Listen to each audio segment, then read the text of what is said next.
Boa tarde, bem-vindos à segunda sessão plenária do dia de hoje. Informamos os presentes que esta sessão vai decorrer em inglês. Good afternoon. We shall now proceed with today's program and open the plenary session entitled The Future of European Competitiveness.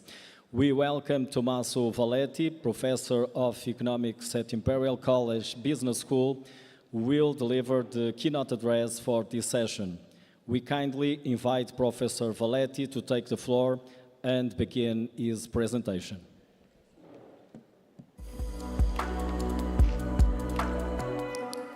It's a fantastic pleasure to be here in Lisbon. It's a wonderful campus. It's the first time I'm visiting this campus, and I am impressed. So, and it's also a great day. I was attending some of the sessions earlier, and they were inspiring. The title of this session is The Future of European Competitiveness. I'm an economist. I'm based in the UK. And the title, The Future of European Competitiveness, is also the title of a famous report that Mario Draghi published last September. It was long awaited. Mario Draghi, former Italian Prime Minister, former President of the European Central Bank. So you might have heard about it. It's a very important document which took Europe by storm. I will not spend a lot of words on that because you may have already heard about it, but in a nutshell, there is a very well prognosis of a European problem. Draghi is saying the European model, the model of living together, is actually great. If we have to compare the European way, say, to the American way, which is a model which can produce a few big winners, but a lot of losers. And the European model is better. We are healthier, we live longer lives, we have less violence, etc. And also the European model is better, say, than the Chinese model, which is another alternative, which could be state surveillance, and we don't want that. So the European model is really something we should cheer, but is not sustainable any longer because of the aging of the population and because of the lack of growth. The lack of economic growth. We have, in general, low productivity compared to these other models, China and the United States. I will add to what Draghi says that this has happened over a period of many years, 3 decades. And in these 3 decades, we've also witnessed some other trends. So markets, globally, including European ones, have become more concentrated. Margin, that is to say, the profits of firms concentrated at the top have increased. There is lots of heterogeneity. There's lots of firms which are struggling, but there are a few firms which are doing extremely well. There is less dynamism now compared to decades ago. By dynamism, I mean every year firms are born and firms die, and you would like, obviously, to have more births than deaths. And this is not happening any longer. So it's very difficult to get firms new in a market. So dynamism has gone down. And also, the labor share of GDP, so we create wealth, and this wealth is allocated to capital, to labor, and to profits. But the share that goes to labor, to us, to the workers, has gone down. So wealth inequality has increased. So the Draghi report has created a lot of debates on how to reverse this kind of trends. Lots of debates, a lot of discussions, perhaps too many discussions and not enough actions so far. To the extent that Draghi himself was visibly frustrated when a few months ago he had yet again another audition in front of the European Parliament, and at some stage he said, and this is quote unquote, because he was on the record talking to the politicians, our elected politicians, you say no to public debt, you say no to a single market, you say no to creating a capital market union. I said, guys, do something. So I don't have a recipe for you, but do something. So the Draghi report is not a call for having more debates, but it's a call for action. And it's an action that should reverse those trends which I mentioned earlier. Why is it so difficult, though, to do something? I will give you some examples.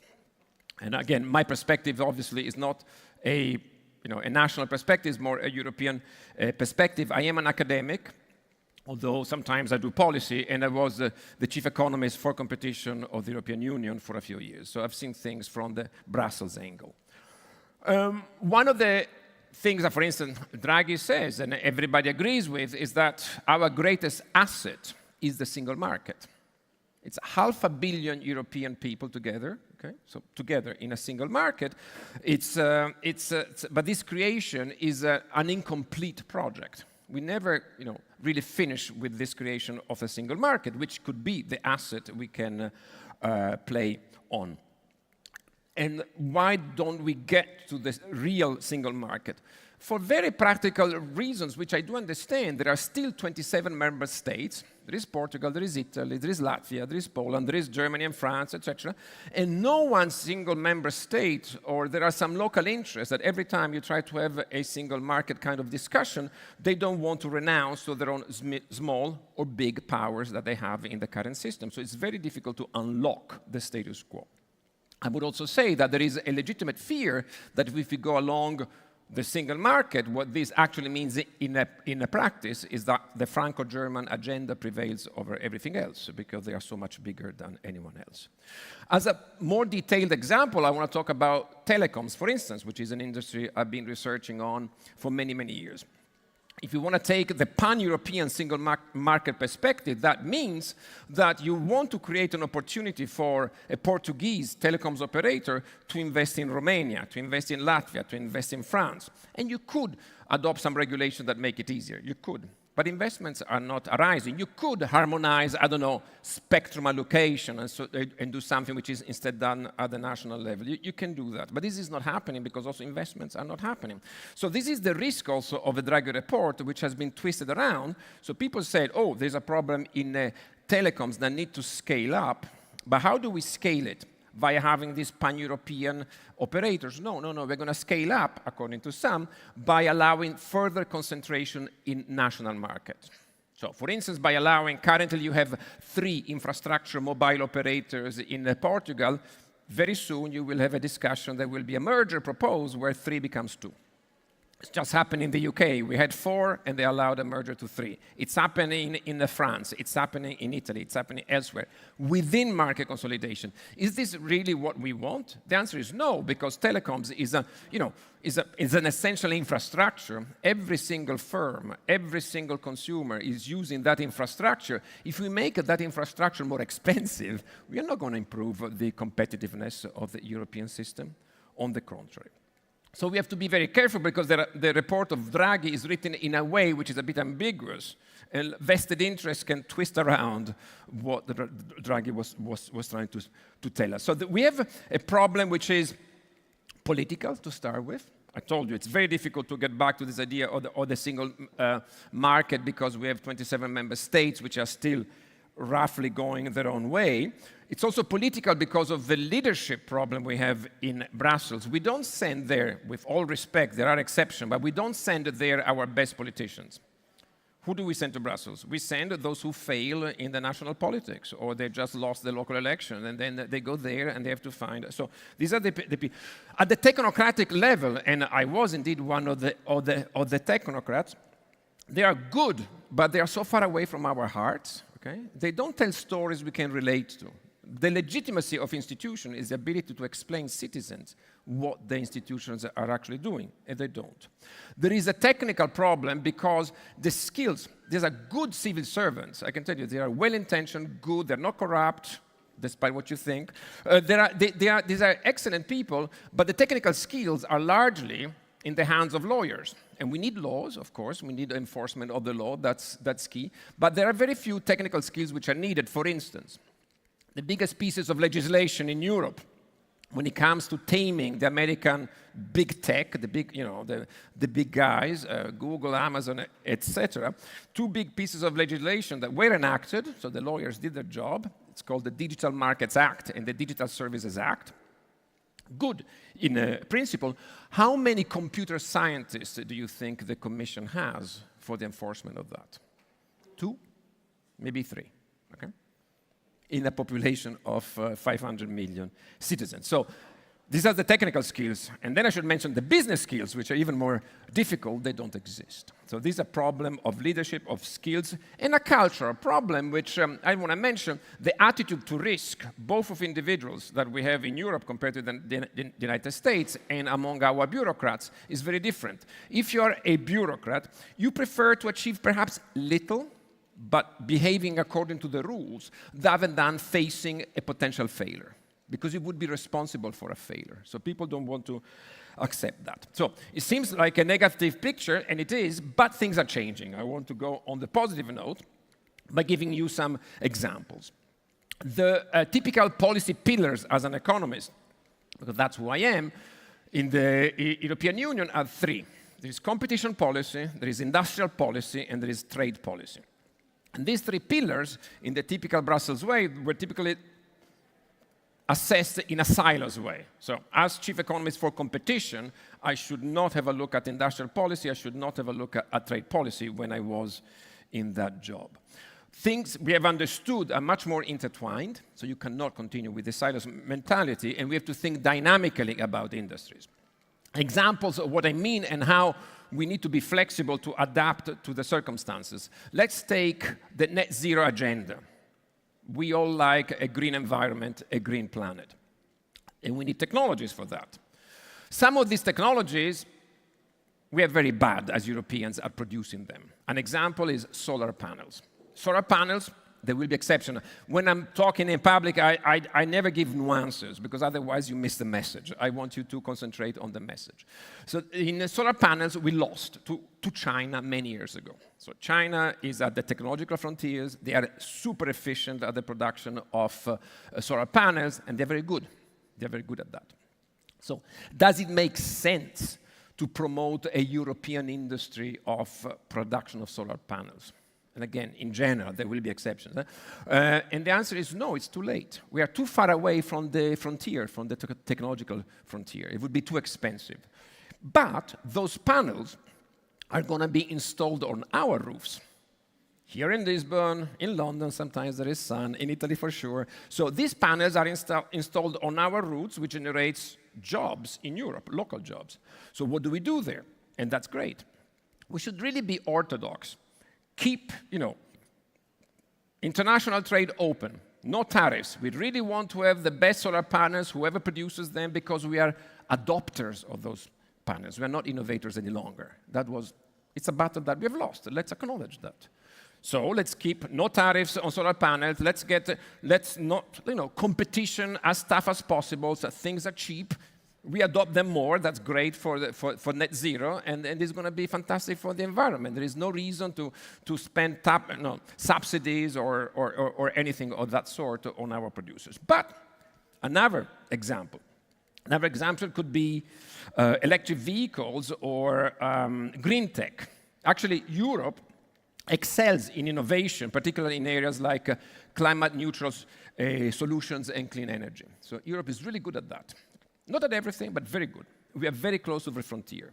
Here, the policy response will be very different. It does make sense, perhaps, to subsidize some of our European firms so that they stay on that technological frontier. Because dynamically speaking, the war, the market war, is not lost. We can even win it. It makes sense also, perhaps, to impose tariffs on producers of those technologies coming from China. It makes sense also, perhaps, to be less orthodox in competition policy and allow concentration, a merger, because this stronger European manufacture of green tech solution or electric vehicles, then they will be facing this competition coming from China and other companies. So we are not creating monopolies there. We're not. But to do this, we also need coordination at the state level, because we are doing this fantastic thing to promote green tech. Then, on the demand side, we give subsidies in an uncoordinated way in 27 member states. If I think of electric vehicle, this is already happening. We try to promote the European industry of electric vehicles, but then we undo this because some countries are giving subsidies to buy an electric vehicle no matter what the origin of the vehicle. So you're basically giving money to BYD from China and Tesla from the US. And this is completely undoing the purpose of what we wanted to achieve. So we can do things, and and there is not a single solution. I gave you some examples to think about. There will be, for sure, money given for industrial policy, state aid, for sure. Europe is investing money there. I want you to think, though, of one thing. It's not that historically Europe has not invested enough money on industrial policy. The money that Europe has invested over the past 20, 30 years is comparable to the United States. Okay? So when it comes to public subsidies, we do invest a lot of money in our firms. What changes completely between the US and Europe is that the US have been fantastic with these subsidies at crowding in private investments. Okay? Instead, Europe has crowded out, which means in some examples, in some instances, we have given money to firms that would have done those investments anyway, just because they were well connected. Okay? But this is not the right. So when you are giving subsidies, you need to identify a problem. What's the problem there? Are there spillovers that the industry is not internalizing? They cannot have enough returns for that reason? Is there a coordination problem that you are trying to undo? Okay, so but you have to, just splashing in money, unfortunately, doesn't work. One or two aspects which are in Draghi I want to focus on, which I like, is that a debate and perhaps an obsession with scale and size.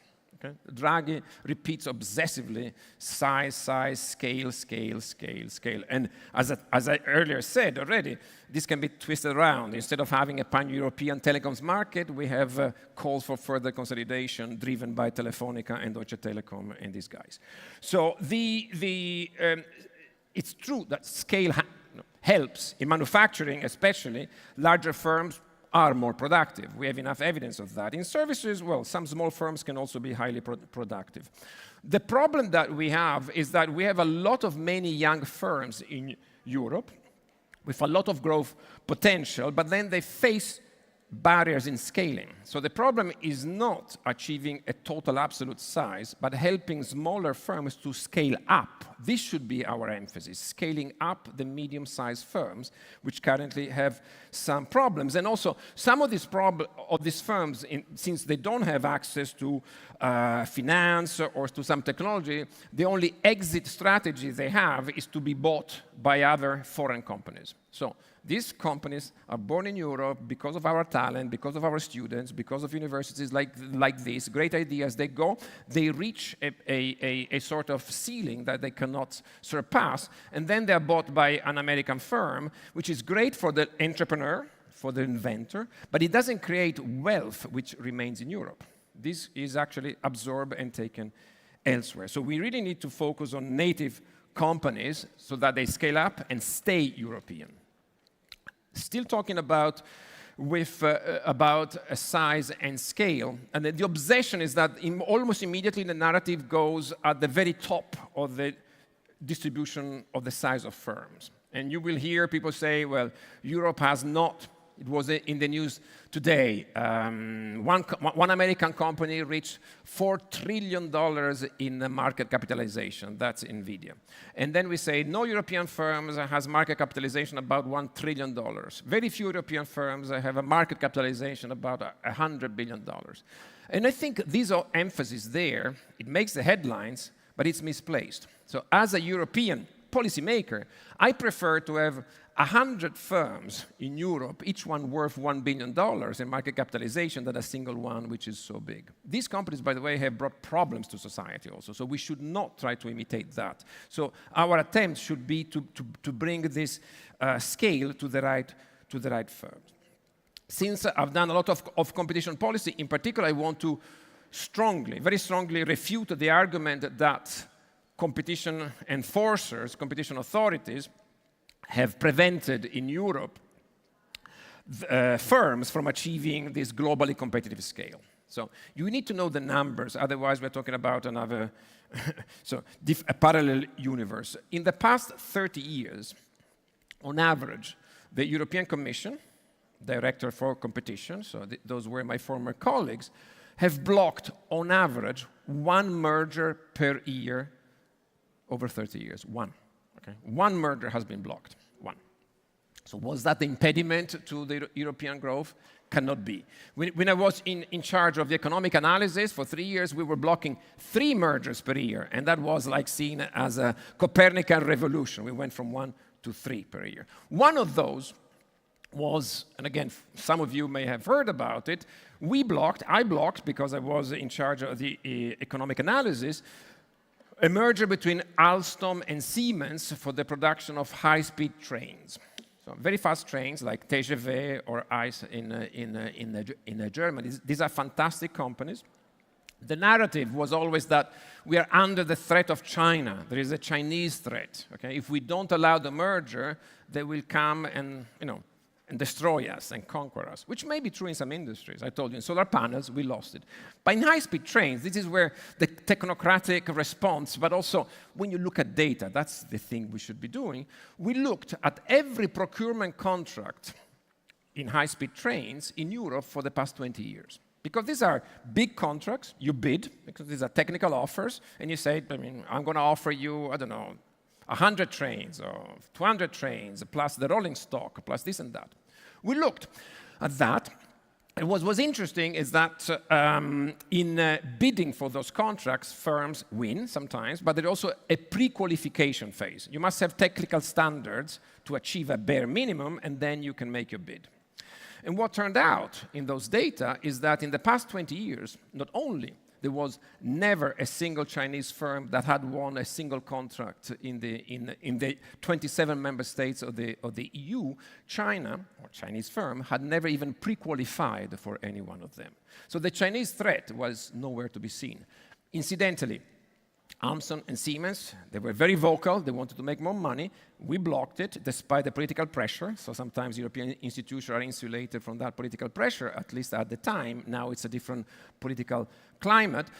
But what happened is that they are still incredibly profitable. So we didn't destroy them. On the contrary. So our headline was, we currently have 2 European champions, because we do.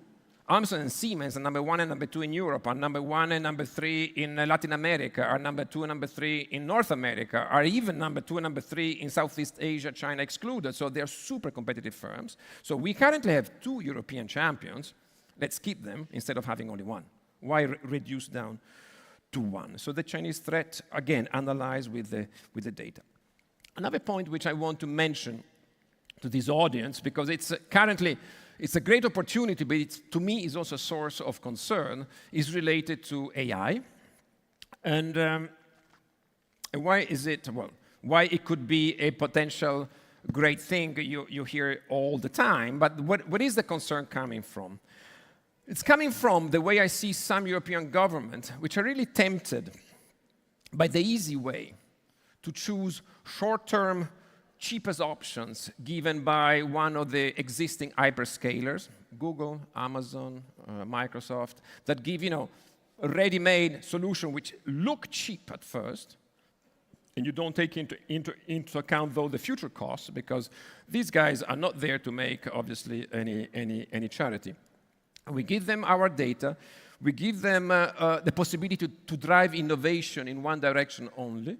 And then at some stage, because we have seen the playbook they play, then at some stage, they leverage their own monopolies. So the concern is that sometimes we are allocating billions of euros in vaguely defined AI-related initiatives with a new data center, something like this, without clear objectives. So we should stop funneling money of the taxpayers into the pockets of the richest companies of the world, which are not European, and they typically don't pay even taxes in any European country. Some specific initiatives I want to finish with, and I will mention 3, which I see happening in Brussels, so there is action there too. One is an initiative called the 28th regime. It's an initiative which has been lingering around for a few years, but now it's definitely being revamped with speed.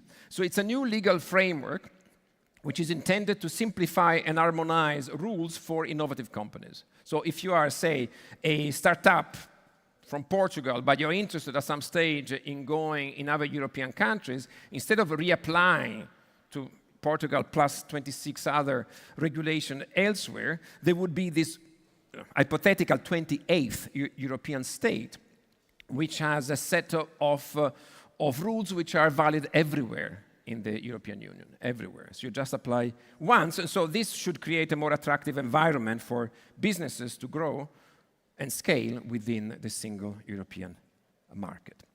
The other initiative, which I'm quite keen on, and by the way, I'm following this. I don't have any interest at stake. I don't do consulting. It's called Eurostack. Eurostack tries to solve a problem we have in the digital sphere. It's been found that 80% of the digital infrastructure in Europe is not European, is American. 80% at various levels. So, and this is a point in time, an historical point in time, where the US is not even an ally to Europe any longer. So this is a huge risk. They could literally switch off our infrastructure in a matter of seconds. So this is not good for resilience, it's not good for sovereignty, it's not good for any of that. So the Eurostack is an initiative which has already attracted hundreds of European companies, and in the digital stack. So it means to build and supply software, services, solutions with a focus on strategic autonomy for Europe and resilience. So this is not to replace, say, the Google, the Microsoft, etc., of this world, but to start having an alternative, because we have to start to build, as I said earlier, okay? Start building. So here the role of the bureaucrats is to not kill this initiative, but to make it easier. And also, for instance, the competition authority, which is my area of expertise, they should not just jump in and say you cannot talk to each other because you're running a cartel and we are really against people talking to each other for the risk that you're colluding and doing something wrong. So let's not kill it, let's help it. Eurostack. The last one, which is very interesting also, and I'm throwing ideas, is an initiative which is very easy to understand. It's called Buy European, and it's related to public procurement. We currently spend between 15 and 18% of European GDP. That's a lot on public procurement. So the state is procuring goods and services, and then people make bids, companies make bids. So Buy European, it's possible legally to make sure that the supplier of those goods is European. Okay? We can do that. We can do it. And it's not a subsidy. This is not a subsidy. This is a market-based solution, and it can unlock a problem that we have. In many industries, there is not enough scale. It's very difficult because of a fragmentation problem and lock-ins of existing customers to enter that market. But if you start saying Buy European, you can allow consortia, and this gives enough critical mass to make offers and find a market-based solution. Of course, to do this, we have to be prepared to face trade-offs.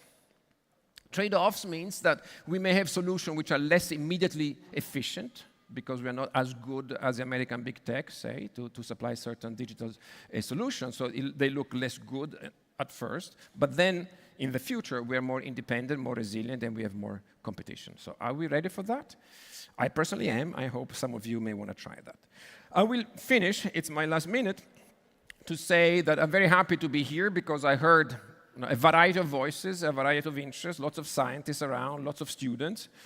And if there are policymakers in the audience, my advice is to keep doing this kind of meetings with different voices. Try to listen to many, not just to the usual suspects. So again, this is my concern of this historical moment. The risk of capture of policymakers has never been so great. The risk of capture has never been so great because of the very unequal distribution of wealth and resources. And incumbents, they know how to talk to governments, to regulators, to politicians. They're always there. The small voices, they don't know how to be heard. So we need to give them some space. I mean, just as an example, look at the inauguration of President Trump. No? The inauguration of President Trump in January, you had literally the richest man on earth that were even in front of the elected politicians when the president was being inaugurated. So, and don't think that we are insulated from that. So it's not like America is different. So these waves are already in Europe too. So we have to be very careful with that. So policymakers should work with business by all means. I'm not anti-business, on the contrary, but should work with every business, not just being business friendly with powerful incumbents, with all businesses. The other thing that I'm very keen, and it's easy in a context like this to say, we should allow experimentation. That's where innovation comes from. So allow people to have ideas, to allow the alternatives. So this is, again, where the diversity helps to come up with new solutions. And I am a strong believer in markets. So this experimentation must be done by the market. I'm not talking about central planning. I'm not talking about the entrepreneurial state. The final, well, almost final thing is regulators, which are very well intentioned, should remain independent, of course, but should also be accountable. And what I mean is that accountability means they should be able to tell the citizen what they have achieved. So accountability is also important. It's the other side of independence. Just being independent and do very little, then you are at risk that, the Doge project comes here too. They come, they go to the Autoridade della Concorrenza, they go to ANACOM, they go to these regulators. What have you done? Have you done anything? Can you show something? You haven't? Boom, I cut you, okay? And then it's very difficult to get back institutional capital. I'm going to stop here, also because the next speaker is going to be Joanna, but without being so serving, because I'm an academic. Obviously, education and universities play a very key role on this, but I'm sure the next speaker will be talking about this. Thank you very much for your attention.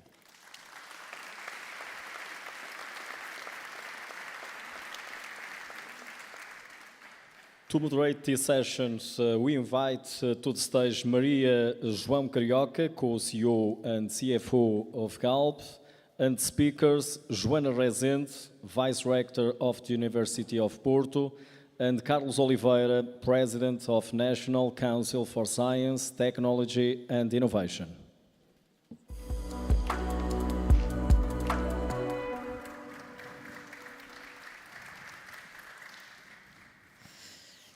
Good afternoon, everyone. Always a great pleasure to be here at Nova, also for personal reasons, but this is the university attended, so forever very close to my heart. Thank you, Tommaso, for a slightly provocative keynote speech, but certainly a lot of food for thought. You mentioned Draghi's obsession with scale. I think we've often heard of others' passion for education, a passion that I would certainly share. I think Joana is precisely going to talk to us about what could be the shape of that passion. So Joana, European universities, and I'm sure you'll also want to focus on what Portuguese universities in particular, what do we have to add to this dialogue, to this challenge of European competitiveness? So thank you, good afternoon. It's a great honor to be here. And yes, I was very pleased to have an opportunity to discuss the Draghi report, because of course the kind of priorities that are identified in this report I think is unanimous, that they are crucial for us to build a more competitive Europe. But as you mentioned, and I'm quite pleased to be here, I think education should have a wider role in the report, because the kind of priorities that the report identifies, so digitalization, decarbonization, and defense and security, the innovation that is needed for Europe to lead, at least in certain technologies or areas in these sectors, cannot be made if we don't bring education into the table. And by education, I personally have a very broad view on what education means, because to be more precise, I should perhaps mention higher education institutions or knowledge creation centers, which is different from just teaching in the conventional sense. So what I think is needed is for us to reformulate in a substantial way the mission of universities. And in particular, Tommaso mentioned the silos that existed in economic policies in Europe. Those can also occur in areas related with higher education institutions. So typically we have 4 missions like education, research, innovation and service to society. And if we see these missions separately, this is a mistake that is precluding positive loops across these areas that are crucial for us then to transform the results of R&D projects into innovative solutions that can fix people's problems and then allow us to make more innovative societies. And these are also crucial for us to train the best professionals, best not necessarily in the sense that, you know, they are the more qualified, but they are the ones that are ready to solve the challenges that companies and societal organizations have. And this again is a crucial area, a crucial moment, because the skills gap that is widely mentioned in the Draghi's report require a collaborative answer that cannot be given only by universities or higher education institutions or even training centers. This requires a close collaboration among universities, companies, citizens, because the way the teaching process happens is no longer I get my degree and go to the job market. This is completely overcome, and the rate, the percentage of people that are engaged in upskilling and reskilling activities is still far below the 60% that the European Union aims. But this is something that we need to achieve the outcomes that Draghi propose. Let me give you a very specific example. For example, in the area of decarbonization, we have a lot of projects in our universities, for sure, on the area of green tech. Some of them have just not left the walls of the lab, and this is a pity. So universities, researchers need to invest in science communication. They need to bring companies, users at an early stage in the process, and these actors, they need to find ways to communicate. Because if we don't invest in this communication, then someone else, somewhere else in the world will be doing this. And from a policy point of view, and I would like to bring into this discussion also Enrico Letta's report, that I see as a complement to Draghi's report, because it creates this notion of fifth freedom for the European Union. And precisely the fifth freedom that is needed is the freedom of talent, circulating talent, research results, innovation. I think this is missing. And if we don't have scale into this early stage of the process, then it's very difficult to reach this scale later on.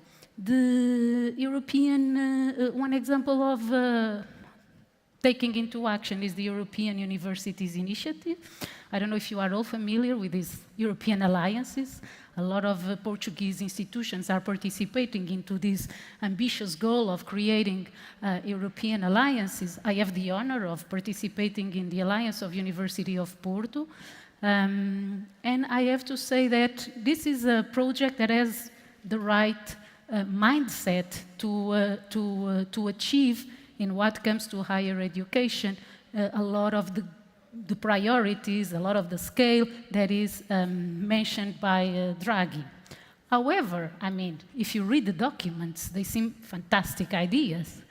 When you go into the private, into the doing the job, or to the operational landscape, it's really difficult, because then you face the silos. You talk to European policymakers, for example, and they say, this is an Erasmus-funded project. So this is Erasmus, you should focus on student mobility. You talk to the research DG, and they say, we fund projects, not institutions. But at the end of the day, don't we want to build stronger European universities so that we get back into leading positions in the university rankings worldwide. You may not like the rankings. Personally, I could identify a lot of, shortcomings and how they don't work properly. But if you look into the rankings and you don't see European institutions, European Union institutions there, we should think about it. And without doing that job, then it will be really hard to do the job for digitalization, decarbonization, because we are not working into the actors that build the knowledge that then will be used for Europe to offer these solutions. But not alone. They can do that, always in collaboration, co-creation, which is quite challenging. And I would stay here for now. Thank you, Joanna. I think you mentioned somewhere in your notes, in this initial notes, and I couldn't help but taking note, the many projects that don't actually leave the lab. Yeah. Carlos, you're an entrepreneur. You're someone who often mentions your key attribute as being able to conceive solutions to get from thinking and from research into products. So what is it at the core of this difficulty of getting projects from the wall in the lab to one of your entrepreneurial initiatives? Yeah. Good afternoon. Thank you very much for the invitation. That is the $1 trillion question that you need to answer. There's no single answer, and I think that the majority of the issues that we are talking around here, they are really systemic, and that's the reason why they are not so easy to solve, and that's why there is no single bullet, silver bullet that can sort it out. But before going there, I think that the importance of us speaking about European competitiveness is really that we want to keep our European kind of life. We want to have our welfare, and for that we need growth. We need to create economic value that then provides us to have this social value. And many of the difficulties that we are having in Europe, and Tommaso mentioned this, and that are, by the way, very well written in the report, which the report for me it's a great instrument because it summarized and got together a lot of things that are being said for a long time for different people, and now we have an instrument. But that instrument is not able to sort it out only by its existence. We need really to take action, which is one of the key actions, and we need national and European action plans to execute some of these ideas. And companies, governments need to decide, and other entities need to decide what are the priorities, but something needs to be done fast. We have a huge opportunity in front of us. But we also have, and I think in other words, Tommaso mentioned that we have a huge governance problem in Europe, the way decisions are taken. And part of the difficulties that we face is really that we are slow to take decisions, even when opportunities are huge. We are living a moment with everything that is happening in the US that could be a huge opportunity for Europe to bring VCs from the US to Europe, to invest here, to bring brains that can help us do this transition from science to the market. Going into your question a bit more detailed, I think that and going from Portugal to Europe, scale is really important. It's not, it makes a huge difference. It's very hard to innovate and to have relationships with universities or research centers if you are a small company that you are looking at the end of your fiscal year. You are not thinking strategically. You are not thinking about the products for the next 3-4 years. You are thinking, how do you end up this year, and maybe how you start next year. And this makes a huge difference because then when you go and try to interact with a university, entrepreneurs, or not entrepreneurs, but business leaders say, oh, they are too slow. And the point is that they are not slow. The purpose of this research, which, by the way, it's applied research, I'm not talking about fundamental research, is to sort problems that take some time, that need cooperation, that need co-creation. And I think that's one of the parts that we are failing in this transition or this value creation from knowledge to economic value, is really this ability to get platforms where companies, irrespectively of their size, but as large they are, I think that the benefits are bigger, that they can have the conversation. Is not, by the way, I think that the literature is wrong. We don't transfer knowledge. This idea that we pick up a brain from university or center and we put in the brain of an entrepreneur it also gives the wrong impression. We put people together, entrepreneurs, business leaders, with researchers, with scientists, and we discuss problems. We should discuss the problems and then have this intersection of ideas that will bring the best solution. I've come across for many years with great research, with the use case that is not appealing to the businesses. And maybe that research, that knowledge is very well suited for other problems that society and the leaders have. So we need to create these platforms. And I think that the ability to get business leaders together with researchers, not researchers trying to convince business leaders that my research is fantastic to sort these problems, understanding solutions.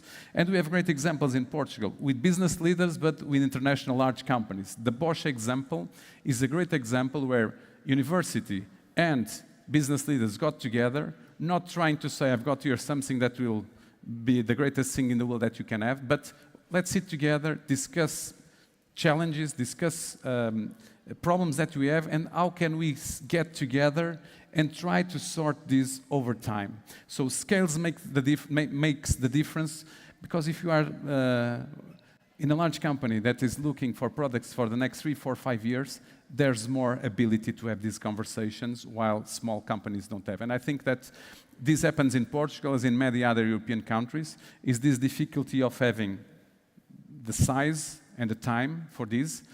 The other is having, for this to work, you need two to dance at least. So you need people in the industry that understand how to speak with researchers, with the academia, but we also need people in the academia that know how to speak with the industry, so that translations are done and this co-creation is built. So I think this is one of the key aspects.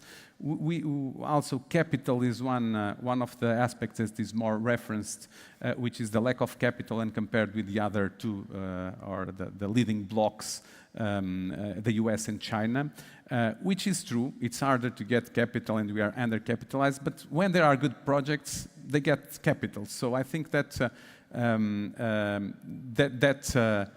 ability is there. I was in the foundation of the European Innovation Council, and going here in the line of Tommaso, the ideas of what should be the purpose of that 10 billion euro project to help to increase deep tech in Europe, so that we could have large companies or larger companies in the future that could leave value in Europe. But then we get into the Brussels state of mind, a lot of bureaucracy, a lot of things that need to go into the parliament to be approved. Then there's the commission, lots of things. So if we don't simplify, and that's my point, one of the things that I think is also important, if we don't simplify this governance and decision-taking model, it will be very hard for us to give this step up, which, by the way, happens at European level and at national level. The other point is about fragmentation of incentives. First, sometimes these incentives are very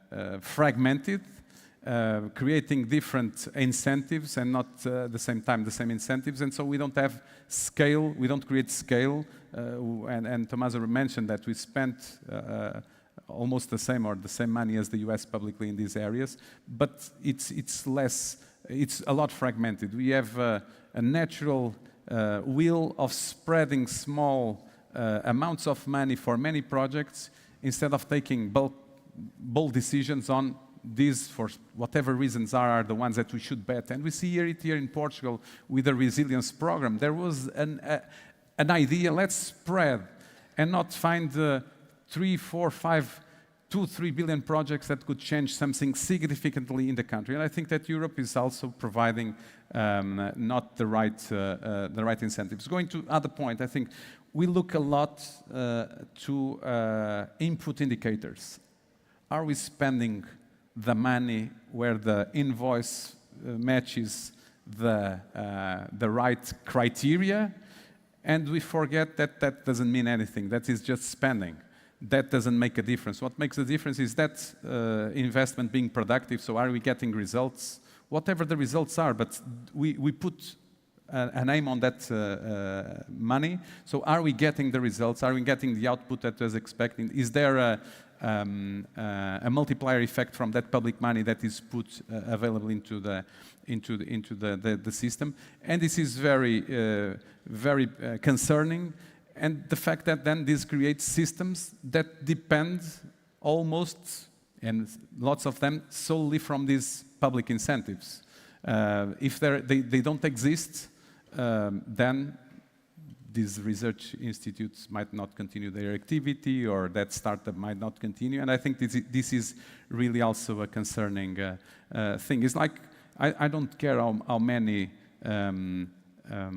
patents we have filed in Portugal.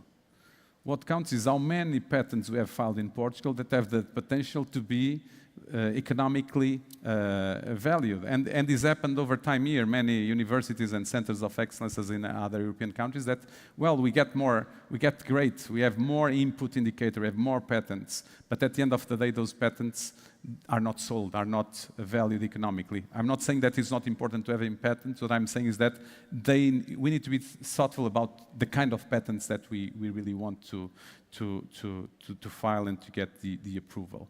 So I think this is really a broad subject, and I think that really we need to take action and take decisions on what are the priorities. We have now a huge opportunities in the security and defense arena, where finally Europe is saying, well, we can bet here as areas where we can develop R&D technologies. By the way, that's mostly, if we look at the successful cases of Israel or the US, then they are used for civil applications. I think this could be a way, if we do it right, of Europe trying to get here an opportunity. The other area that I'm really concerned is about AI. Tommaso mentioned that we are good users of AI. Well, we can become good users. We are getting the wrong conversations on AI, and I've got 1 minute, I'll stop and then I'll come back. But we are getting the wrong conversations here in Portugal and in Europe in the most of places, because we are discussing, is it possible to do it or not? And why? Because we spent in Brussels 4 years discussing a regulation for a thing that we don't know what needs to be regulated. And again, my statement is that I believe that we need regulation on AI, no doubt. But then what happens in boards and in companies and in startups is that the first or second question is that, can we do it? And then this immediately, instead of starting with a blank page, discussing ideas, and then second or third derivate, we need to be compliant. Can this be done? What do we need to adjust? No, we just not even think about possibilities. And this is really the big difference that is happening in the US right now, is that large companies are thinking how our businesses are going to be totally disrupted. What are the impossibles that became possible because of AI? And how do we think completely out of the box?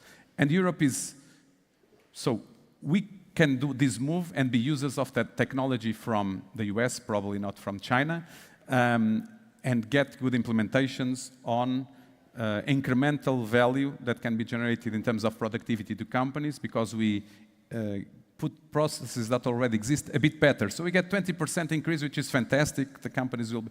But what is happening in the US is the discussion is not how do we get 20 or 30% increase with AI, is really how our business is being totally transformed. And this is one aspect. So we can be good users, and we'll be paying the bill to the US companies, because we don't have large technology companies in Europe that are providing this technology. And so this is not only an opportunity, but a huge, a point of huge importance for our tech sovereignty and for us to be able to keep economic value in Europe. So my time is gone for this first round. I might come back to this one, but I think that we need to do something here. Otherwise, European science was for many years undoubtedly the best science in the world, which, by the way, is now being questioned by other blocs, and we were not able to convert that into economic value. If now that we are in a transformation that is really very relevant in terms of the society with AI, and we are not able to capture the value, not only because of productivity increases in the companies that can use AI, but we are not providers of technology, then we are going to miss one of the most important revolutions that we'll be living, and we are not going to capture the value that we need to keep our social life and our the way of living. Thank you very much, Carlos. And you just provided me the perfect segue, productivity. So let's hold on to that concept and to that thought. I was invited to this panel with both a provocation and a promise, and I could resist neither, so here I am. The provocation was, we're in a panel in a conference that talks about science, that talks about knowledge, that talks about the future of European competitiveness, so we want to have a company.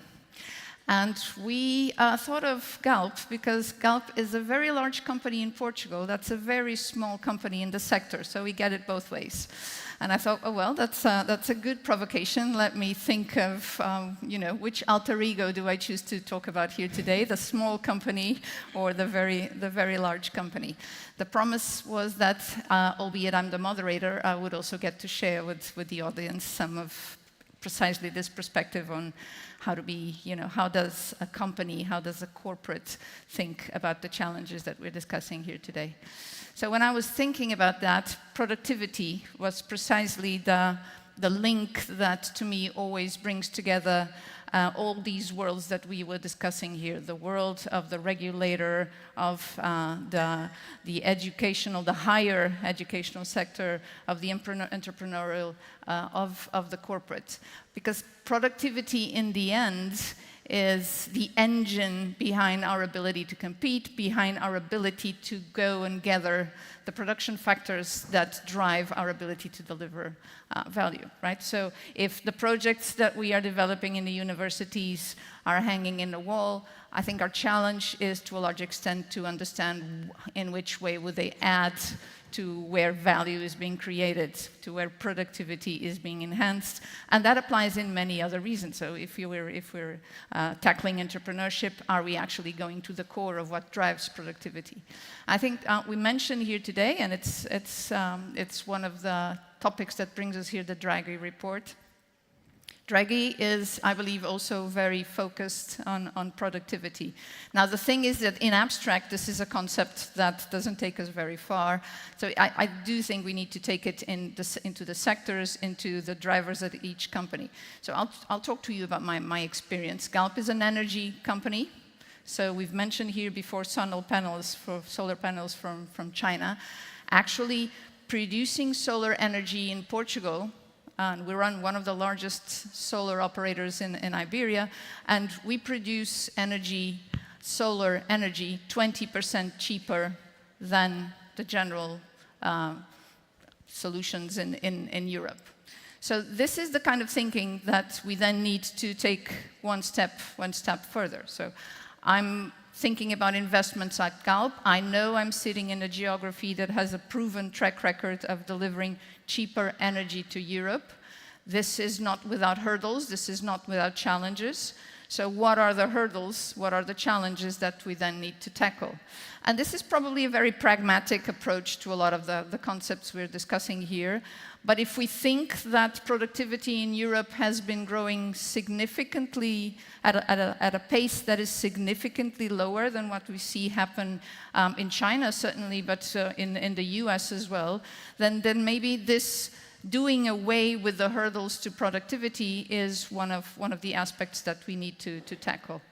Now, when we bring this into the corporate world, a lot of the thinking is, of course, about capital, and we've mentioned it here. We've discussed it here as well.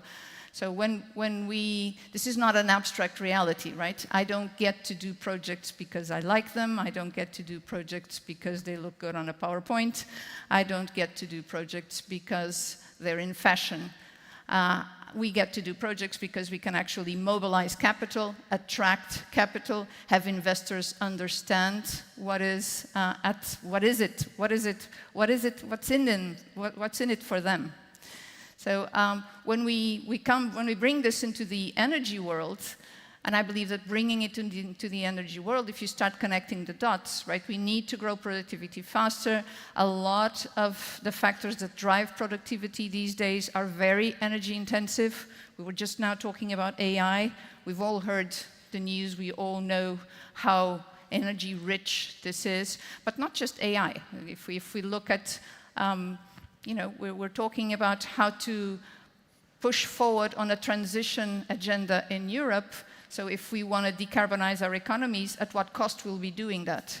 If we don't push ourselves towards solutions, if Europe doesn't have a transition story that is also a story of productivity, what will that actually do to our companies? What will that actually do to our competitiveness? So when I'm looking at challenges in the energy space and when I'm looking at what it is that I need to do to make sure that my projects actually draw capital, there I do come upon some of the challenges that we were talking here. And oddly enough, I get a great relationship with research, with knowledge. I don't transfer it necessarily, and Carlos, I think that is a very good take on knowledge. We don't transfer it, we nurture it, we use it. I get a very good connection with, actually we have something like 45% of our R&D activities with the tens of universities we work with. 45% of those projects get to pilot stages.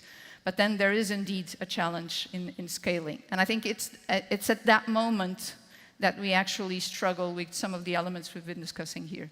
Certainly at Galp, we struggle with elements that have to do with making sure that we have a level playing field.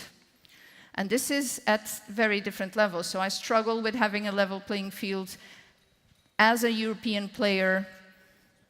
Energy is by definition a worldwide market, but still I have a European track. I struggle with competing, for instance, with what's happening with China, with the price of these solar panels, with the economic viability of some of our solutions. We have projects that we forgo precisely because when we see what's happening in the whole value chain, we have Chinese players playing such roles with such aggressiveness, obviously subsidized aggressiveness, that they empty out entire parts of the value chain. So how do we, as Europe, make sure that we are paying attention to the right spots in the value chain to ensure that level playing fields are not localized effects, are actually something that we can capture throughout the value chain? If I can do the best refineries in Europe, but actually I can't get access to feedstock because feedstock is being monopolized by Chinese companies, then where am I in that space? So if we're taking this reasoning a bit further, I think the other thing in terms of, as a company, what would I ask for? It's this level playing field, and it's at the European level versus China. It's also within Europe. Spain has mobilized 4 times more funds to support green investments, particularly in hydrogen, than Portugal. So where does that leave me versus a Spanish company? Where is that European Union, that common space? And then there's this element I believe we've been talking a lot about, which has to do with speed, with consistency, with regulation that actually doesn't hurt first movers. If you're thinking about the energy space, so much is moving. A lot of these are very early stage technologies. If I take the initial investment, if I'm an early mover, and then regulation changes halfway through my investment cycle, where does that leave me? So I need the consistency, I need clarity, and I need to make sure that if I go into a 10 to 15-year-old investment with $1 billion in CapEx, I don't get shortcutted halfway through it. And there is our conversation about scale. So it's amazing just how directly these topics that we've been addressing here actually map out. All these topics that I was mentioning to you, these are my day-to-day decisions. I'm the co-CEO of Galp. My investment decisions, my investment committees, my performance management, my investor calls, my day-to-day is about these topics. So any hurdle we can take away from this day-to-day of mine, every topic that my colleagues in the panel have mentioned, each of those that can actually be brought to reality, I think that would certainly be most welcome. So, and I believe this is true of a large company in Europe, certainly true of a smaller company within a sector that is very, very global. But in any case, it all boils down to productivity because each of these topics I was mentioning goes into that space. So, hoping I didn't infringe too much on the panel, I think I was just talking about the multiplicity of topics, and I tried to bring it all down to productivity. But Tommaso, you actually said it on your keynote that there's not one single solution, there's not one silver bullet. But if you had to have maybe a preferred solution for something that would be a request of mine, the level playing field, would you have a preferred solution? So I'm going to give you the solution for everything now. So. Oh. Thank you. No pressure. I would like us to focus sometimes on jobs, because what we need as European citizens is to have jobs and to have, a working life, which is a fruitful one. So when we think about productivity, and I'm bringing in some elements that have been touched upon, new technologies such as AI, etc., can be sometimes a fantastic complement to our productivity. So some people can use them in a very efficient way, and that's good for the productivity, that's good for jobs. But then AI is also potentially replacing many jobs of the unskilled people. That's where education comes in. If we don't have a skilled workforce, then we have an army of unemployment out there, which creates social tension. So we have to be very careful on the way we adopt these technologies. I want also to react perhaps to Carlos a little bit, just to have some debate. You said that security and defense is a great opportunity. Yes, and a great risk, I would say. First, just as a side comment, I wouldn't want Europe to become a country such as Israel with the consequences that the military industry had in that region of the world. But aside my political preferences, if we spend, as Trump wants, 5% of the GDP on defense of every European NATO member, and then we also spend money on AI in the amount which is being mentioned, there is no money left for anything else. There is no money for forget about education. We are the last in the queue. There is no money for social security. There is no money for health. There is no money for... So very careful, because our budgets will just blow up. So we have to be careful. So defense can be an opportunity if we do it well. We could spend better and less. Instead of having 27 uncoordinated budgets on defense, if we want to have a true European defense, but this is again the political project, we don't need to spend as much money as before, because we can do it more efficiently, right? But is it going to happen? So a bit careful there.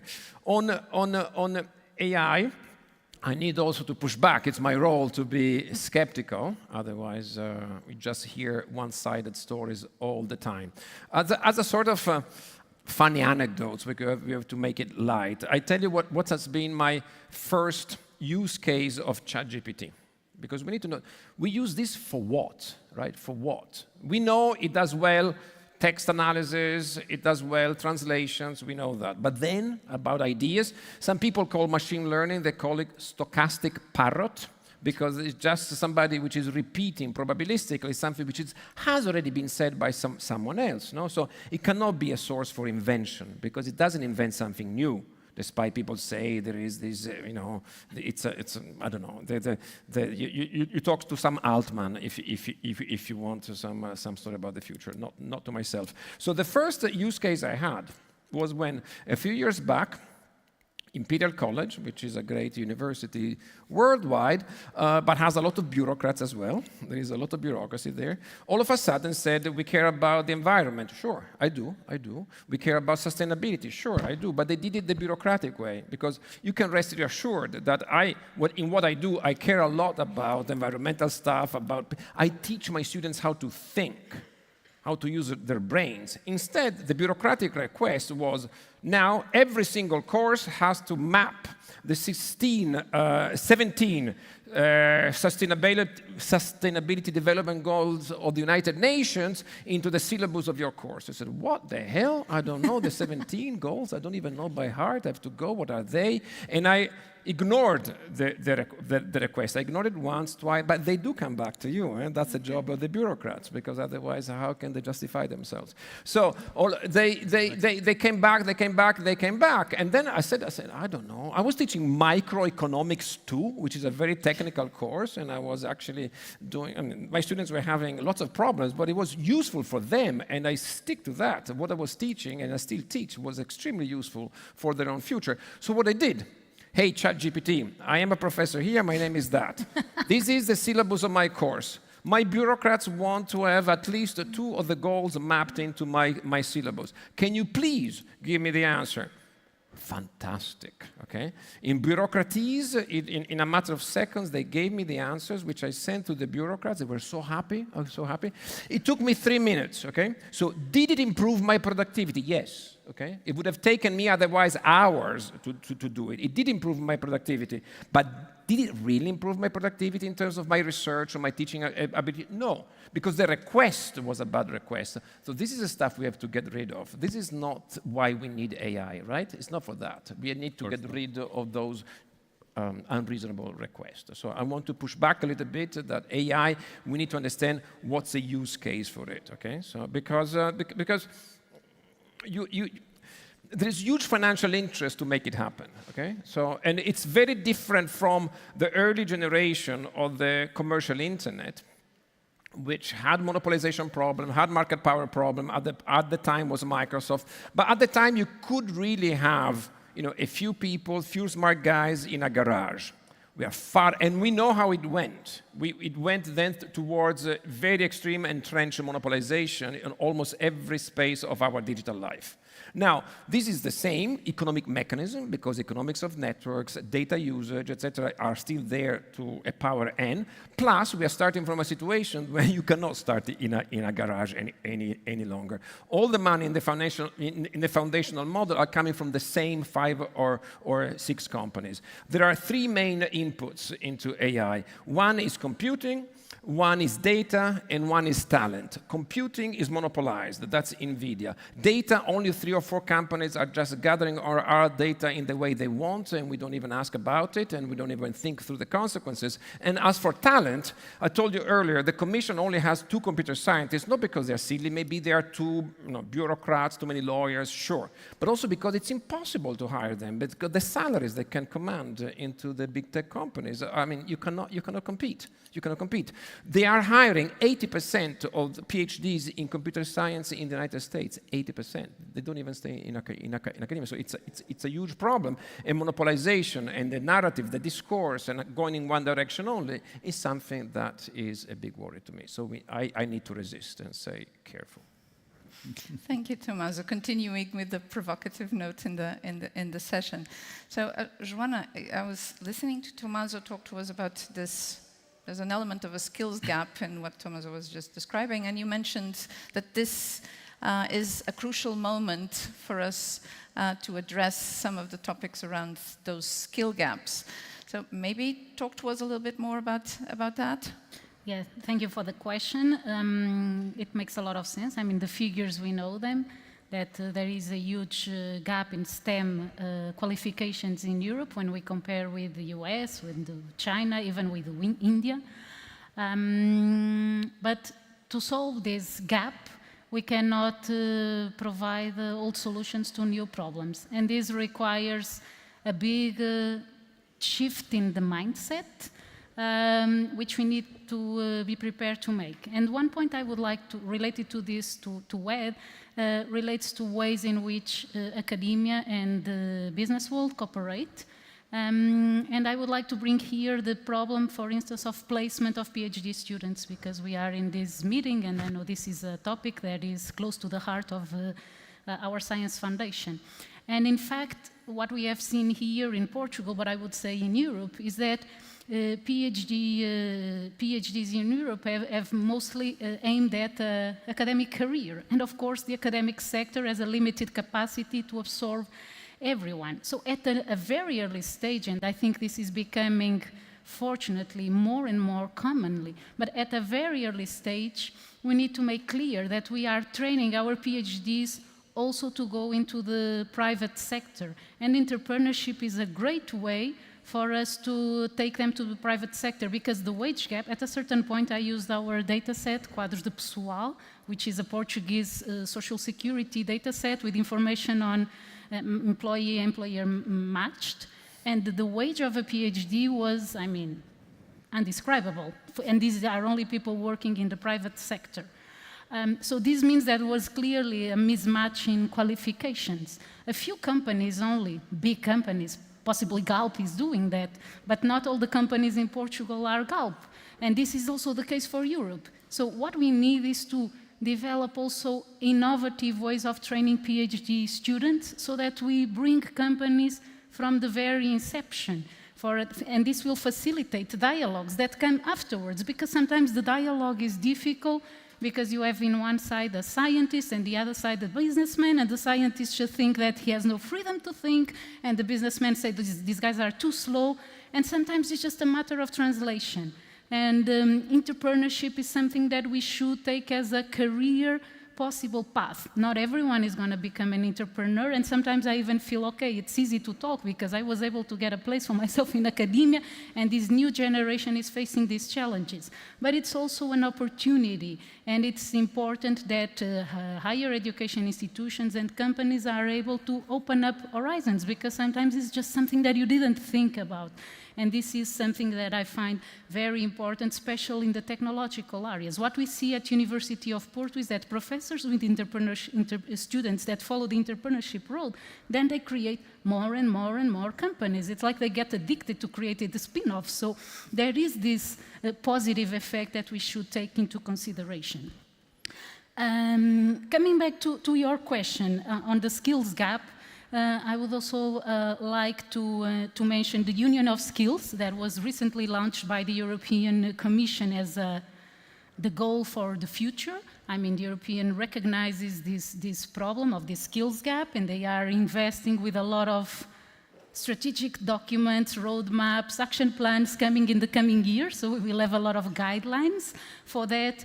But despite this more bureaucratic element, I think it's putting the tonic in the right place, because the truth is the job market is going to change. We will face the job polarization effects of AI and technology. And if we shift skills in the right way, this can be an opportunity, and we won't have to face all the social weight that comes with such a strong restructuring of the job market. And so this, I think, is important, and I think universities need to change a lot to be ready to deliver what is needed. Some are more prepared than others in Europe, but they need to change a lot. And coming back to the research, because I don't think you can look into these things in a separate way, coming back to the research and this idea that how important it is to bring companies into the research programs of universities. If you think in the digital world in the US, a lot of the biggest research centers are no longer based in universities. They are based in companies, in the big tech companies. And we are talking of universities like Stanford, and this is not, we don't have something comparable in Europe these days. So yeah, I think we need to find ways. I mean, it's not that maybe we can, we need, because otherwise there will be no room for us. And so this experimentation is very important. It is important to take action, as has been said several times by my other colleagues in the panel. But let me also lead you to the opposite problem that sometimes we face, that we take too much action. And when what comes to this skills thing, for instance, the European Universities Alliance Initiative that I mentioned in the previous intervention, it's a lot of developing skills. It's a lot of promoting a space for experimentation and offer innovative ways of teaching, innovative skills. We all have, you know, innovative frameworks of competencies. And in the next door, you have programs, for instance, like the EIT alternative program, another program where you are essentially doing a lot of the same stuff. So you are spreading resources, and again, we reach the problem of scale. And it's hard to make choices. A lot of these debates we are seeing in Europe, I mean, I'm Portuguese, so I would say I'm quite familiar with them because we have been discussing them in our country for a long time. But before we were, you know, low-income country, in rich European area. And right now we are becoming a low-income country in a mid-tech economic area, and this is quite a disaster. But, and I will finish soon, I would say I'm an optimist, and I think that is important that we find ways to rethink our European identity so that we don't. I was challenged a couple of weeks to discuss about this idea of rethinking European identity, and then I was like, but do we need to rethink European identity? Aren't we comfortable with our European values? I am quite comfortable. I want to stand for them. But the problem is that if we don't work on the competitive side of the table, then these values will be very challenged. So it's a challenge that we have ahead of us, and for the policy makers in the room, I would challenge them to trust the actors that are promoting the change. Bureaucracy, in a way, is showing that we don't trust enough. We need to deliver all the time a lot of paperwork. So please trust the people who are taking action, and then do the accountability. Because sometimes we don't trust, but we also don't do the accountability. So I would say that it's better to trust and then work on the accountability. I would have a lot of more things to say, but I'm shutting up. So. But then let me pick on your topic of trust, and maybe Carlos, a quick final remark, and then I would maybe open to the audience for a question. I think trust has to do with dialogue, and I think you both mentioned a very curious concept, the concept of translation, of a lot of the stakeholders present in these discussions probably requiring some sort of translation to work better together. What are we losing in translation in this discussion of competitiveness, Carlos? Well, I think that we lose the reason why we need to be competitive. I think it's really why that's important, and then what are the triggers for that challenge. But I would like to go to the provocations from this side. When I'm talking about the examples of Israel and the US, is that everyone at this table, every scientist or at this room knows that internet was created because there was funds from defense. Everyone knows that cybersecurity is being developed by funds related or more developed private funds, but also coming from defense. We know that textiles, technical textiles have been developed there, that energy. So there's a lot of opportunities there if the budgets are well addressed.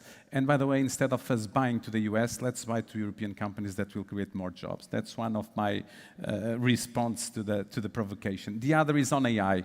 If we are still in the moment that we think that we can stop adoption of AI, like we want to stop the wind with the hands, I think that Europe is in a huge, huge problem. I don't think that this is an option. There's lots of things that can go wrong, starting by one from recent studies, is how our brain works when we use AI, and we then don't know a thing that we wrote or that AI wrote for us 2 days later. There's lots of things.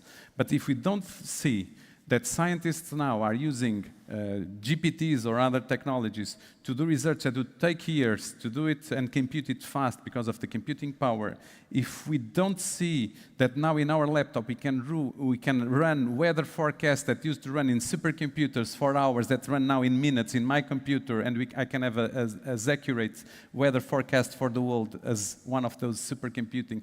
If we forget that consulting companies that already did research with the usage of the basic and initial AIs they had an increase of 25% of productivity. And now the discussion is, what do we do with this 25% of productivity? Do we give this time back to our workers? Might be a solution. Do we serve more customers? Do we decrease our workforce? Those are very difficult conversations, but this is here. And that's the very big difference from what's happening in the US, is that a $2 trillion company that, like Google, that has 20-something years, that already understands that the business that made them come to a $2 trillion company, which is monetized search or ads, revenues coming from ads from search or monetizing search, that already ended. And they are working now on their next businesses, and how are they going to capture? And in Europe, we are silently thinking that this is a thing that we can work with regulation, then we have a problem. Because this is not just about adoption. We need to have the technology. If in this revolution. We don't own some of the technology, and certainly chips are with NVIDIA and others, but we have some European players that could do something. If we don't do things about the software part of it and we keep using and sending data to the US or to US companies, we are just transferring money from Europe there, and we are not doing anything about it. So I think that it's fundamental that our research centers, that our startups, that our large corps, mid-large corps really take this seriously, because this is transforming society for the good and for the bad, and we need to take action, and we need to prevent the bad things to happen. And going to skills, this is fundamental, because AI is the fuel for lots of inequalities. Inequalities at country levels. We don't have in Portugal funding to train once a ChatGPT that would cost 100 million. So we are competing with companies, countries competing with companies. So we need to be certainly aligned with the European blocs and certainly doing with the European Union. But we need also to try to deliver technology. And we saw the Chinese with a marketing stunt showing that they could do LLMs with a much smaller cost, which, by the way, is not true. That was just a marketing stunt. They really spent a lot of money before. At the end stage, they just spent 5 million, which, by the way, the others then replicated. So we could do these things in Europe. We should be doing this. We should bet in ships. We should bet in all those areas that are the fuel of this new economy that is changing the world. So we can start with small productivity things, but we'll have, so country level, there's lots of risks. There's lots of risks at company level, and there's certainly lots of risks at individual level. We need to have the skills. We need to have our education systems to provide the basic skill sets for citizens to be able to navigate in this reality, to also understand the change that it provokes in our brain and the way that we interact in society and the defects. And I think that we need to act fast if we really want to keep our way of life that we really value. And so I don't want to be like Israel in some aspects, like I don't want to be like the US in other aspects. I don't want to be like the Chinese. I like to be European, but we need to wake up, and we need courageous political people that really implement the change. Otherwise, I think that we will be probably a museum with great places to visit, with great ideas, but we are not able to create value from that. I want Thank you, Carlos. to make an historical analogy, perhaps precedent. So AI is a general purpose technology. A general purpose technology which has changed completely things in our lives was electricity. Okay? So when electricity was adopted at scale, it took about 40 to 50 years to convert existing factories, because before, really, physically, factories were built vertically, and then they had to be done horizontally. So there was lots of time before these productivity gains came along. And this is what I want to warn. The best economist currently is a guy called Darren Acemoglu. He got the Nobel Prize last year, and he's been studying this. And it's very good, it's very open, it's not a Luddite, but he uses numbers, and he understands productivity, he understands the skill gaps, he understands complementarities versus substitutability, and he has used the best estimate, the best case scenario. Says he doesn't see any situation where AI could improve our productivity by more than half of a percentage point of GDP per year, half of a percentage point, okay?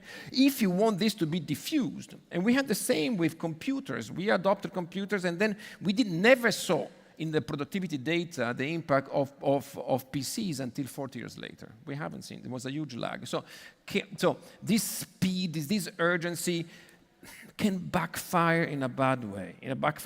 Because we are basically taking our blood out of our things, and if we don't put conditionalities, if we don't understand what is the mission that we want to achieve as a society when we use this technology, it's not just flooding, pushing money as such.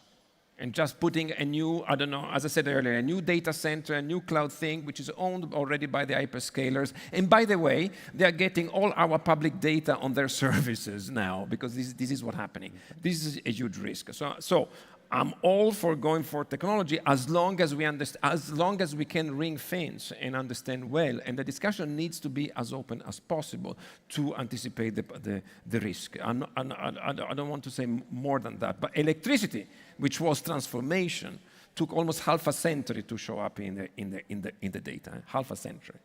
Thank you, Tommaso. I think you gave me AI as the solution for everything just a couple of minutes ago, and now you've actually given us also much to think about it to make it an actual solution. I think we have a couple of minutes, and I would like to invite at least one question from the audience. So I have an early candidate there. We can take more questions, at least they can speak, and then if you have time... Let's do that. Let's do quick, short question, and I have one right behind, and then one in the back, and those are three. Short question. 500 years ago, we led the world in terms, we Portuguese, led the world in terms of naval architecture and naval warfare. We were 50 years ahead of everybody, and we managed to do that because all the project was driven by a necessity. We were in a prison. We cannot easily cross Spain to go to visit other countries. So we had a very difficult situation. And we derived the plan during 200 years, and all the development, the scientific development, the technological development was done under the king's rule. Everything was secret, and all the scientists and all the engineers were abiding to the order of Christ. That was under the guise of the king. Can we do that for Europe? Now we are being faced by a lot of challenges. Can we create in Europe a strategic movement that can be immune to our counterplayers and create new ideas for new development Thank you. in the world? Shall we gather one more question right behind you? And then Just, in the back. just a comment on education. It was mentioned several times, that the importance of education, and it is mentioned in both the Draghi report and the Letter report. And by the way, I'm from Ciência Viva, so we work on education and science engagement. My point is that, please, Europe should not forget that the education pipeline starts in early ages. Otherwise, universities will be empty or full of dumb people. So a critical aspect that should be addressed is the training of teachers. I believe that right now laws regarding schools are well, there is too much bureaucracy again and too much forms to fill in, but nevertheless, there is room for innovation if teachers really want to do, if directions of schools, they have some room for innovation, and we as Ciência Viva are helping that. But Thank you. the teachers have not enough training, namely on AI, and their students are already using it. So this is a problem. Thank you. Hello. I'm a PhD student in science communication, and I'd like to ask the panel if you've considered this particular time where United States is going under political change and pressure, and some academia feels threatened in their academic freedom of investigation. Wouldn't that be a huge opportunity for Europe to attract the brain drainage that went to the United States, namely European researchers to come back, and from all over the world, by the way? Thank you. Anyone wants to address it, or shall we do a quick 1-minute attempt at tackling some of these issues each? Joanna, let's do the ladies first approach. Okay, yeah. 1 minute, can you? Okay, I would like to start by saying that, yes, I discussed universities because this is where I work, but universities can only work if the raw material that we work with is good. And of course, investing in education in other levels is crucial. We have been developing programs for that area. It's a bit difficult because in the past there was too many skills on that area, a lot of unemployed people, so this is changing fast, and I think this is something that we need to invest and give priority in the upskilling and reskilling programs, that's for sure. Regarding the timing to attract scientists from abroad, of course, that's a nice timing. I know France is upcoming with a program to attract talent and investing on that, but it will be really hard to compete on the financial side, for instance, with the universities in Asia. So we need to invest on the human side and create, again, coming back to this idea of European identity, what they can do different, and academic freedom is, of course, an important aspect of that. Carlos, can we replicate the recipe from 500 years ago? Yeah, I think that we had that recipe because we dominated, as you were saying, the technology at the time, and we had the need for that. And when I said that we have an opportunity with this defense and security, it's because we now have the need.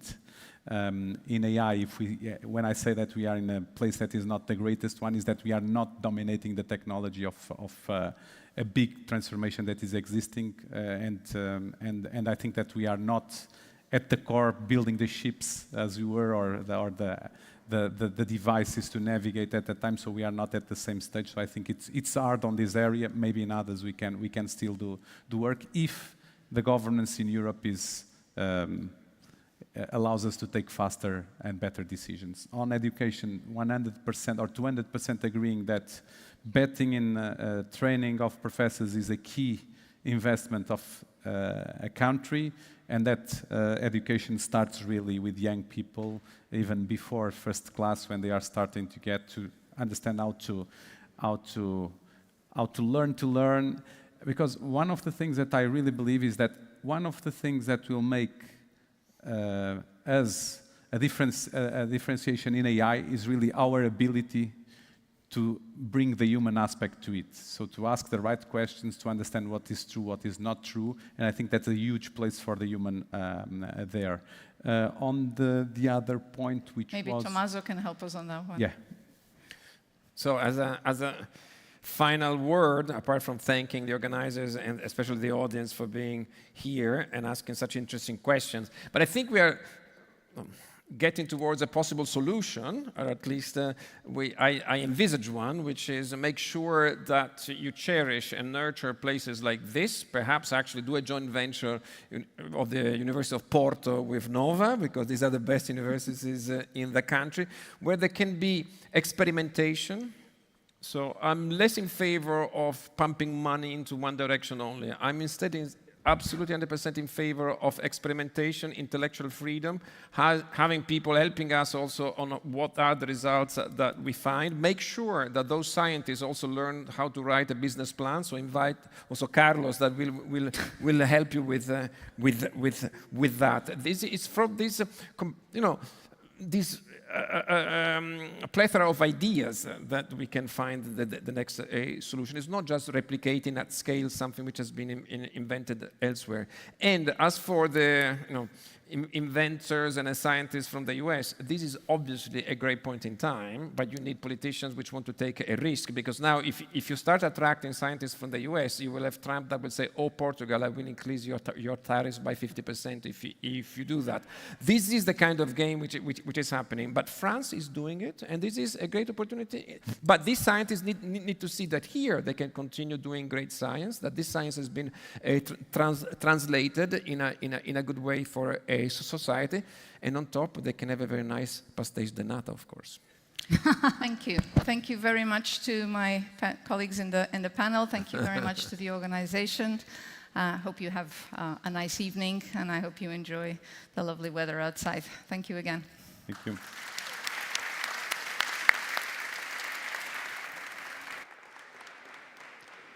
Thanks to all the speakers for this interesting session. Encerramos assim o segundo dia do Encontro Ciência 2025. Convidamos agora todos os presentes para um momento de descontração e de convívio que irá decorrer no CTT Rooftop. Muito obrigado pela vossa presença. Contamos com todos vós amanhã.